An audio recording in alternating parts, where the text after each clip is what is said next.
नमस्कार, मैं जितेंद्र चतुर्वेदी। मोदी मंत्रिमंडल का चेहरा बदलने जा रहा है और यह बदलाव इतना बड़ा होने वाला है कि कईयों को चौंका देगा। ये इसलिए कह रहा हूं क्योंकि जो राजनीतिक गलियारों में चर्चा है वो इस बात की है कि कई हैवीवेट मिनिस्टर की छुट्टी होने जा रही है और बात यहीं तक नहीं ठहरेगी। कई मुख्यमंत्रियों को भी इस्तीफा देना होगा और कई गवर्नर को भी वापस बुलाया जाएगा। कुल मिलाकर जो परिवर्तन है वो बड़े व्यापक स्तर पर होने जा रहा है और इसमें सिर्फ कैबिनेट रिसफल वाला मसला ही नहीं है। यहां कैबिनेट में भी बदलाव होगा और नितिन नवीन की नई टीम भी बनेगी। और ये जो पूरा आप देख रहे हैं कि खाका खींचा जा रहा है, ये खाका बड़े करीने से एक लंबी रणनीति के तहत खींचा जा रहा है। सवाल ये उठता है कि ये जो बात चल रही है इसकी वजह क्या है। एक और दूसरा, वो कौन से हैवीवेट मिनिस्टर हैं जिनको जाना पड़ेगा और मुख्यमंत्री कौन से हैं, वो गवर्नर कौन से हैं, इन सब पर हम लोग बात करेंगे। लेकिन पहले उन कारणों पर आते हैं जिसकी वजह से इस तरह की चर्चा शुरू हुई है। पहला और बड़ा कारण 2021 का फेरबदल। 2021 में जो रिसफल हुआ था उसमें 43 मंत्रियों को शपथ दिलाई गई थी। कितना? 43। जाकर आप चेक करिएगा। अब आप देखिए कि जो स्ट्रेंथ है वो कितने की है। 80 मंत्री जो है वो बनते हैं। अब आप सोचिए कि अगर 43 ने शपथ ली 2021 में जब फेरबदल हुआ था तो कितना हुआ? 50% से ज्यादा मंत्री जो है वो बदले गए थे।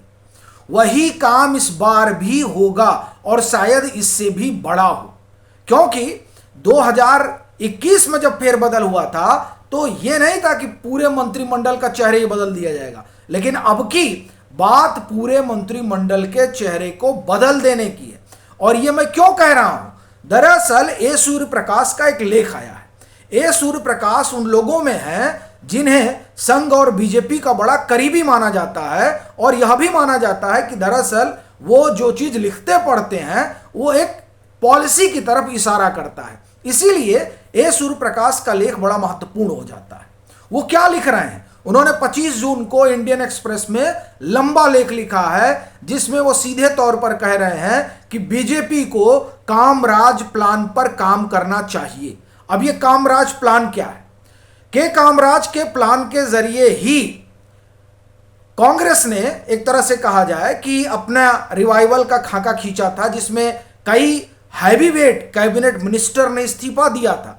कई हैवीवेट या हम कहें कद्दावर मुख्यमंत्रियों ने उस समय इस्तीफा दिया था और इन सब लोगों को संगठन में भेज दिया गया था ताकि पार्टी को मजबूत किया जा सके। क्यों? क्योंकि लंबे समय से पार्टी सरकार में थी। तो इसके कारण हुआ क्या था कि कई सारे फीडबैक नहीं मिल पा रहे थे, कई सारी चीजें जमीन पर नहीं हो पा रही थी और संगठन कमजोर हो रहा था, क्योंकि हर कोई जो है वो सरकार में आना चाह रहा था। तो इसलिए कामराज की वो योजना आई और उस योजना के तहत कद्दावर और अनुभवी लोगों को संगठन में भेजा गया। ए सूर्य प्रकाश का यह कहना एक ऐसे समय में जब पूरी रिसफल की कवायद चल रही हो, पीएम खुद बैठकर मीटिंग ले रहे हो और उसमें भी अधिकारियों के साथ अलग बैठकर मीटिंग करना, यह अपने आप में बहुत बड़ी घटना है। कल पीएम ने जो तमाम मंत्रालयों के सचिवों के साथ बैठक ली, इस तरह के बैठकों की खबर नहीं होती है और न इस तरह के बैठकों की कोई सूचना दी जाती है। लेकिन यह सूचना दी गई, यानी जो बात अमूमन छिपाई जाती है, प्रधानमंत्री उसे डंके की चोट पे बता रहे हैं कि मैं अपने जो मंत्री हैं उन मंत्रियों के कामकाज का निरपेक्ष मूल्यांकन कर रहा हूं। अब यह निरपेक्ष मूल्यांकन इस बात का संकेत भी है और संदेश भी है कि के कामराज प्लान भाजपा में, सरकार में लागू करने की पूरी योजना है। और वो जो योजना है उस योजना ने कई मंत्रियों का बीपी बढ़ा दिया है। क्योंकि जब इतनी बड़ी चीज चल रही है तो जाहिर सी बात है कि ये जो उलटफेर है ये उलटफेर बड़ा होगा और इस उलटफेर में उन तमाम संभावनाओं का ध्यान रखा जाएगा जिसके जरिए न सिर्फ 2029 को साधा जाए, 2027 को साधा जाए, संगठन को सुधारा जाए, बल्कि उसके जरिए 2047 की एक आउटलाइन भी खींची जाएगी, उसका एक रोड मैप भी तैयार होगा।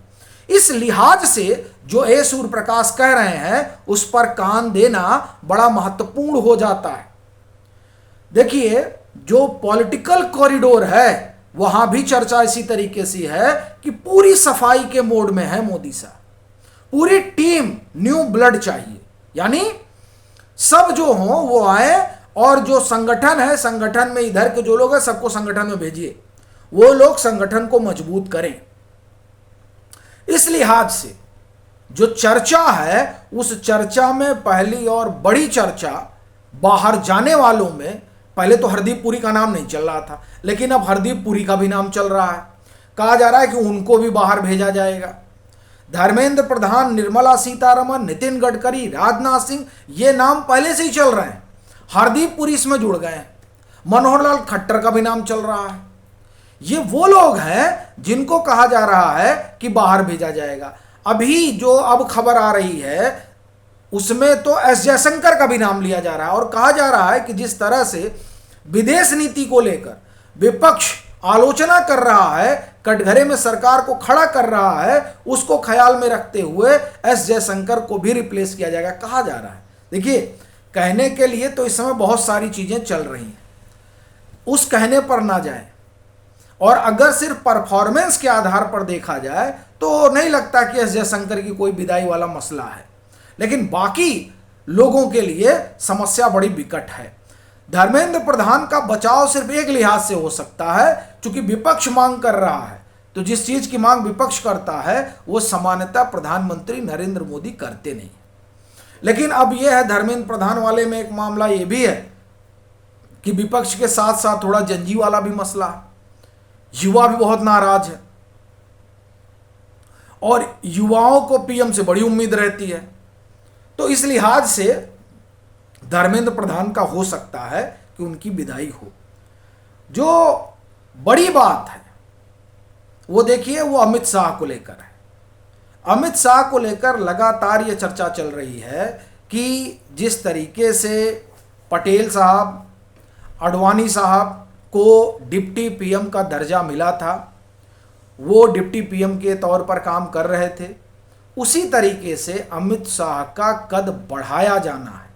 कई लोग तो ये भी कह रहे हैं कि पोस्ट नरेंद्र मोदी एरा की तैयारी के लिहाज से भी ये जो रिसफल है वो बहुत महत्वपूर्ण है, और उस हिसाब से भी इस टीम को तैयार किया जाएगा। तो ये बड़ा, आप एक तरह से कहें कि मामला पेचीदा है और संजीदा है। इसीलिए ये सूर्य प्रकाश ने जो लिखा है वो मामला बड़ा हो जाता है, क्योंकि उनके लिखने का मतलब ये हो गया कि अंदर खाने कुछ इस तरह की रणनीति चल रही है। वैसे आप देखें तो ये बात उठी थी तब जब प्रधानमंत्री नरेंद्र मोदी नागपुर गए हुए थे। उस समय नीरजा चौधरी ने एक लंबा लेख लिखा था इंडियन एक्सप्रेस में, उनका कॉलम अपना आता है। उसमें उन्होंने बड़े करीने से कहा था कि दरअसल वहां जो मोहन भागवत और प्रधानमंत्री नरेंद्र मोदी की मुलाकात हुई, वो मुलाकात इस लिहाज से बड़ी महत्वपूर्ण है कि वहां चर्चा, जो आप एक तरह से कहें कि फ्यूचर लीडरशिप है, उस लिहाज से हुई। वहां चर्चा इस लिहाज से हुई कि नरेंद्र मोदी के बाद कौन। ये चर्चा का बिंदु रहा। ये हम आपको तकरीबन 1-1.5 साल पहले की खबर बता रहे हैं, ठीक है। तब पीएम नागपुर गए तो बहुत चर्चा हुई थी कि पीएम नागपुर जा रहे हैं, लग रहा है कि 16 सितंबर को जो है वो 75 के हो जाएंगे, उनकी कुर्सी चली जाएगी, इस तरह खूब चर्चा हुई थी। लेकिन ये सब तो ऐसे ही चर्चाएं थी। उसमें जो खबर वाली बात थी वो ये कि फ्यूचर की लीडरशिप क्या होगी। अब आप सोचिए, बीजेपी तब से तैयारी कर रही है अपने कामराज प्लान की कि हमको किस तरीके से भाजपा को आगे बढ़ाना है। जो हमारा लीडरशिप, जो हमारी दूसरी पंक्ति की लीडरशिप होगी, उसमें कौन होगा, कौन हो सकता है जो बीजेपी की विचारधारा को आगे ले जा सकता है। इस पर मंथन जो है पिछले कई सालों से चल रहा। तो उस लिहाज से ये जो कैबिनेट रिसफल है उसको देखा जाना चाहिए। इसलिए कहा जा रहा है कि साहब इतना बड़ा फेरबदल होगा। अब आप में से कई लोग कहते हैं कि आप जो है बिना सिर पैर की बात कर रहे हैं। बिना सिर पैर की बात नहीं है, ये फैक्ट है। 2021 में 43 मंत्रियों ने शपथ ली थी, ये फैक्ट है, यानी 50% से ज्यादा। जब 21 में यह हो सकता है तो अभी तो पूरी नई भाजपा ही तैयार करनी है, तब आप सोचिए क्या क्या हो सकता है। आकलन, फिर अमित शाह का हमने बताया है कि उनको लेकर बड़ी चर्चा है और कहा जा रहा है कि पूरी टीम जो है वो फ्यूचर के लिहाज से तैयार हो रही है। तो क्या केंद्रीय गृह मंत्री अमित शाह का सिर्फ कद ही नहीं बढ़ाया जा रहा है, बल्कि पोस्ट नरेंद्र मोदी एरा की तैयारी में भी उनकी अहम भूमिका हो रही है? यह भी बड़ा सवाल है। और क्या उस दिशा में काम हो रहा है? कम से कम जो चर्चा है उस चर्चा से ही लग रहा है। अभी 60 के हैं वो, 15 साल अगर हम जो बीजेपी का अपना मार्गदर्शक मंडल वाला है उसको लेकर चलें तो अभी उनके पास 15 साल हैं। 75 में आप रिटायर होते हैं ना। अब नरेंद्र मोदी का अपवाद मानिए ना, नरेंद्र मोदी पे आप मत जाइएगा, नरेंद्र मोदी को अपवाद मानिए। तो जो जो जो एक्चुअल है वो 75 है, तो उस लिहाज से 15 साल है और 20 साल की इनकी प्लानिंग है 2047 वाली, 2026 में हम लोग हैं। तो इस लिहाज से ये जो फेरबदल है ये बड़ा है। देखिए, मुख्यमंत्री तो कई हैं जिनको लेकर चर्चा है। कई लोग 3 कह रहे हैं, कई लोग 5 कह रहे हैं, कई लोग 6 कह रहे हैं, ठीक है। और गवर्नर जो हैं वो तकरीबन 5 जो स्टेट हैं उनका कार्यकाल पूरा होने जा रहा है। तो जब उनका कार्यकाल पूरा होने जा रहा है तो वहाँ नए गवर्नर जाएंगे, लेकिन कुछ एक की चर्चा है जिनको बुलाकर मंत्री बनाया जाएगा। क्या होगा ये देखने वाली बात रहेगी। बाकी आप लोगों की क्या राय है ज़रूर साझा करिएगा।